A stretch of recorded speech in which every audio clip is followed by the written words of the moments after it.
Buenos días a todos, soy Javier Peñapoza, vuestro profesor del ámbito científico-tecnológico de grado ESO de nivel 2 y a pesar de ser hoy lunes, vengo a presentar lo que sería la quinta clase virtual de esta tercera evaluación o la 17ª clase virtual de este curso académico de 2014-2015, ya que el jueves que viene es festivo.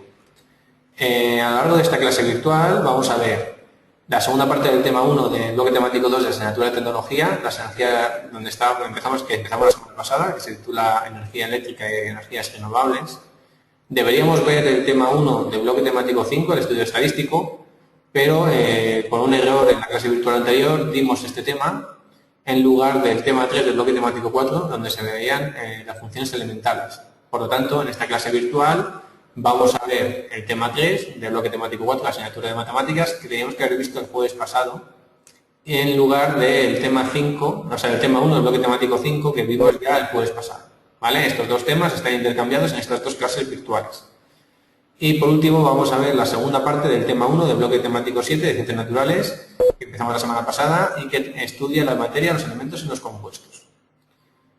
Bueno, pues como viene siendo habitual este tipo de clases virtuales, vamos a empezar por la asignatura de tecnología.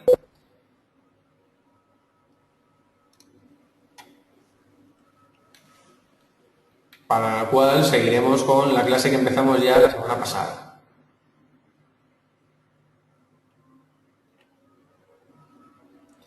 Vale, las energías renovables, recordad que consisten en la obtención de energía eléctrica a través de elementos de la naturaleza. ¿Vale? A través del sol, el viento, el mar o la biomasa. ¿Vale? Por ejemplo, un tipo de energía renovable sería la producción de energía eólica. Históricamente esta energía se ha utilizado en los clásicos molinos de viento, que aparecen, por ejemplo, en Castilla-La Mancha, y actualmente se aprovecha mediante el uso de maquinarias eólicas o aeromotores. Aunque esta energía es gratuita, inagotable y no contaminante, los parques eólicos tienen el inconveniente de que solo son rentables en lugares donde el viento es intenso y regular. Otra de las energías renovables podría ser la energía solar. Esta energía es inagotable, limpia y gratuita, aunque no supone una fuente importante de energía, ya que no está suficientemente desarrollada. Sin embargo, este tipo de energía se puede aprovechar para las centrales eléctricas solares, donde los rayos se recogen en grandes espejos que los reflejan sobre un horno solar que calienta agua y la transforma en forma de vapor que pone en funcionamiento una turbina. Y otro tipo de centrales serían las solares fotovoltaicas, que son dispositivos construidos con elementos semiconductores que transforman la energía solar en energía eléctrica. La producción mediante otras energías renovables, pues podríamos nombrar las centrales maremotrices, que son aquellas que obtienen energía aprovechando las mareas. La relación entre la cantidad de energía que se puede obtener y el coste de instalar estos dispositivos han impedido la expansión de este tipo de energía. Es decir, son demasiado costosos en comparación con la productividad o la producción de energética que tenemos. Y también tenemos otras que son las centrales de biomasa, que son las que emplean la biomasa o restos vegetales en un proceso de combustión análogo al de la central térmica. Bueno, pues con esto hemos por finalizado este tema 1 de la asignatura de tecnología y vamos a seguir con la asignatura de matemáticas, donde, como os he comentado anteriormente, vamos a ver el tema 3 del bloque temático 4, que teníamos que haber visto la semana pasada, pero que me salté por un error. En él se estudian las funciones elementales, que son, entre otras, las funciones lineales y afines. Una función lineal o de proporcionalidad directa es la que relaciona dos magnitudes directamente proporcionales, tales que su cociente es una constante. Dicho cociente es lo que se conoce como constante de proporcionalidad o pendiente. Por ejemplo, si partimos de una fórmula general de una ecuación lineal, como por ejemplo y igual a m por x, siempre se tratará de una recta, ya que pasará por el origen de coordenadas, que recordad es el punto 0, 0 del plano cartesiano.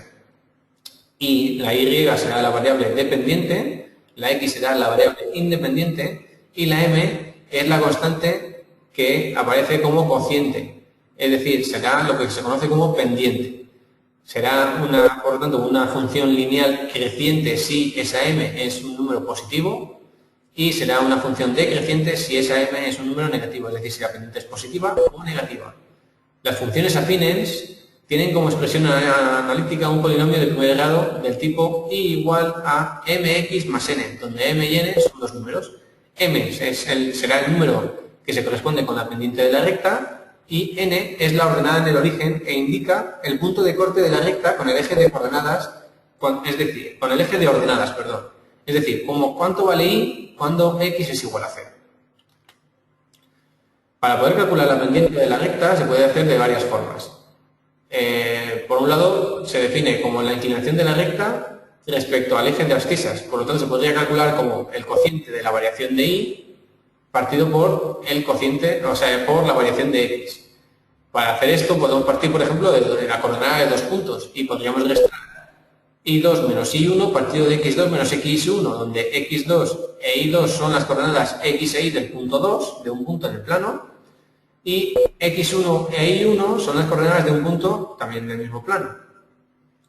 ¿Vale? También se puede obtener la ecuación de la recta a partir de diferentes datos. Por un lado podemos partir de la pendiente de un punto y podemos aplicar la ecuación y menos y1 es igual a m por x menos x1, donde y1 y x1 son las coordenadas del punto y m será la pendiente. También podemos calcular la función lineal de un gráfico a partir de 2 puntos, que es con la fórmula que tenéis aquí. O sea, la imagen del punto 2 menos la imagen del punto 1 partido por x2 menos x1. La imagen de un punto es el valor de esa variable dependiente, por lo tanto sería para el punto 2 y2, para el punto 1 x y1, por lo tanto podríamos hacer la diferencia de y2 menos y1 partido de x2 menos x1 y a partir de ese punto sacar la pendiente.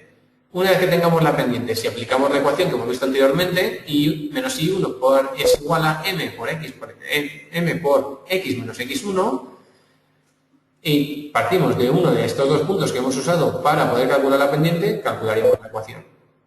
También se puede calcular la función lineal a partir de una gráfica. Para ello tomaremos 2 pares de puntos sobre los que pasa esa recta.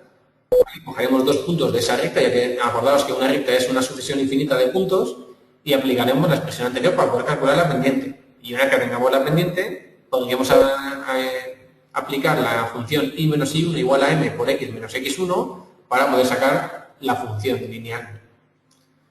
También existen funciones de proporcionalidad inversa, que son aquellas que relacionan 2 magnitudes inversamente proporcionales. En este caso, el producto de esas magnitudes es constante y recibe el nombre de constante de proporcionalidad. Las funciones suelen representarse como fracciones y dan lugar a representaciones gráficas de hipérbolas, que es un tipo de curva que tiende a parecerse a una línea recta cuando nos alejamos del origen, es decir, cuando nos acercamos a más infinito en el eje x o en el eje y, o nos acercamos a menos infinito en el eje x o en el eje y. Por otro lado, también tenemos funciones cuadráticas, que son las que vienen representadas por un polinomio de segundo grado, es decir, en aquel polinomio en el que la x está elevada a 2. Y da lugar a curvas denominadas parábolas, que son curvas que describen cualquier objeto lanzado al aire y que es sometido a una gravedad. Es como si tiráramos una pelota sobre la Tierra y la tiramos para arriba. Esa pelota subiría hasta detenerse a una cierta altura y volvería a bajar, y la trayectoria que describe ese tipo de pelota suelen ser parábolas. Pasamos ahora, por lo tanto, ya a estudiar el tema 1 del bloque temático 7 de Ciencias Naturales. Aquí empezamos a ver, en este caso es la segunda parte del tema 1, que se me ha olvidado ponerlo, y continuamos con el tema de la semana pasada y seguimos estudiando lo que son las sustancias puras, aquellas que están constituidas por un solo componente, por lo que no se pueden descomponer en otras por procedimientos físicos, es decir, pues por calentamiento, etc. ¿Vale? De esta forma están integradas por partículas iguales entre sí. Y a su vez estas sustancias puras se clasifican en sustancias simples y sustancias compuestas. Las sustancias simples son aquellas que no se pueden descomponer en otras más sencillas mediante procesos químicos corrientes. Es decir, son aquellas sustancias en las cuales sus átomos son iguales. Y las sustancias compuestas serán aquellas que están formadas por 2 o más elementos químicos en proporciones fijas y que a su vez se pueden separar por métodos químicos sencillos. Por ello podemos tener diferentes tipos de mezclas también. Podemos tener mezclas homogéneas también o disoluciones, que son aquellas mezclas que, aunque están formadas por diferentes sustancias, tienen las mismas propiedades en todos sus puntos. Y las mezclas que están formadas por 2 o más sustancias en distinta proporción se denominan disoluciones, donde se tira un disolvente y un soluto. El disolvente es aquel que aparece en mayor proporción y el soluto aquel que aparece en menor proporción. Y también tenemos otro tipo de mezclas que son las mezclas heterogéneas, que son aquellas que están formadas por varias sustancias en las que su estructura, composición y propiedades varían según sean los elementos que la forman y cómo se encuentran distribuidos en la mezcla. Respecto a la concentración de una disolución, pues existen varios tipos. Por un lado tenemos las diluidas, donde la cantidad de soluto es pequeña respecto a la del disolvente. Tenemos disoluciones concentradas, donde la cantidad de soluto es grande respecto a la del disolvente, y disoluciones saturadas, donde la proporción de soluto que admite el disolvente es la máxima posible a una determinada temperatura. A esta temperatura no admitirá, por lo tanto, más soluto la disolución.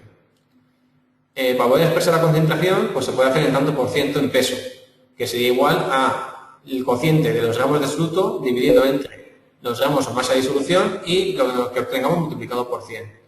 Por lo tanto, tendremos un resultado en tanto por ciento. Respecto al método de separación, pues en función del tipo de mezcla se pueden aplicar unos u otros.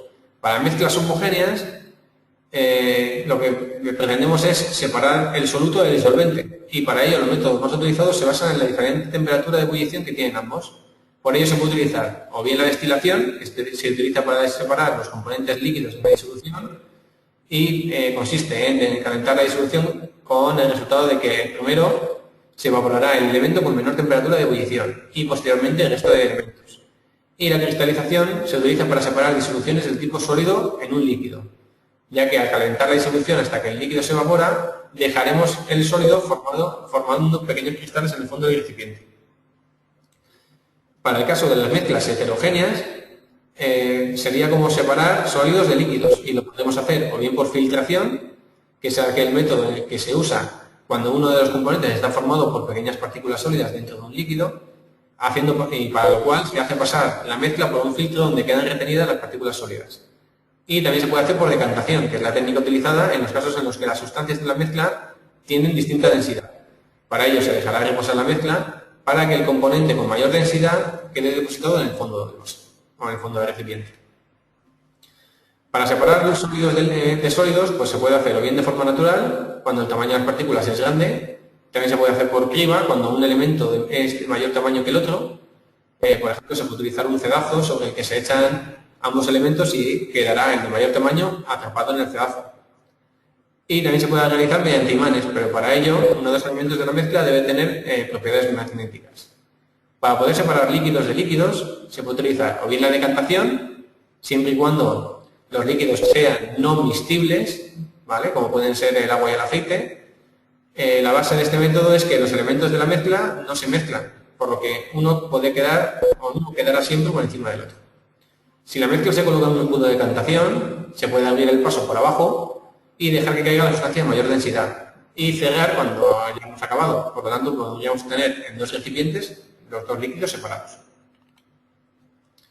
En el caso de elementos y compuestos, aunque el agua es una sustancia pura, también se puede considerar como un compuesto, ya que al someterlo a una corriente eléctrica, una electrólisis, el agua deducimos que está formada por oxígeno e hidrógeno.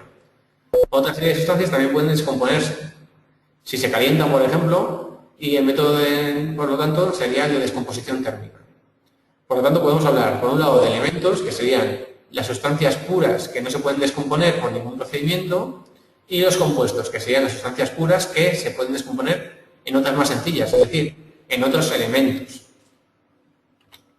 Con esto daría por finalizada esta quinta clase virtual de esta tercera evaluación, o la 17ª clase virtual de este curso 2014-2015 para el curso de grado ESO de nivel 2. Espero que os sea útil de cara a obtener los puntos más importantes de los diferentes temas de esta tercera evaluación, y simplemente pues que quería desearos una feliz Semana Santa y animaros a seguir con el estudio durante estas cortas vacaciones para ir llevando más o menos al día el temario.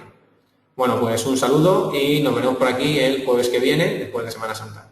Hasta luego.